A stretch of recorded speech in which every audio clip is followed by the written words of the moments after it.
সরস্বতী পুজো তো করলাম, ব্রাহ্মণের যা কাইসিস, উফ, নিজেই পুজো করে নিলাম বাড়িতে।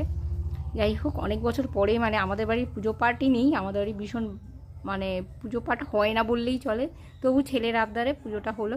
এইবার তো ভীষণ খিদে পেয়েছে, খাবো খিচুড়ি আর খাবো কলা পাতায় গরম গরম খিচুড়ি। কলা পাতায় এই গরম খিচুড়ি বা গরম ভাত দিলে একটা যা ফ্লেভার ওঠে না, ও দুর্দান্ত, দারুণ লাগে। যারা খেয়েছে তারাই বলতে পারবে। তো চলো আমি খিচুড়ির সঙ্গে কি কি খাবো সেটা তোমাদেরকে দেখাই, চলো।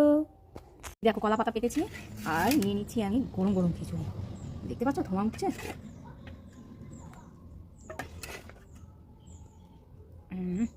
গরম গরম খিচুড়ি খিচুড়ি এবারে নিয়ে নিচ্ছি খিচুড়ির সঙ্গে বেগুন ভাজাও যা লাগে না।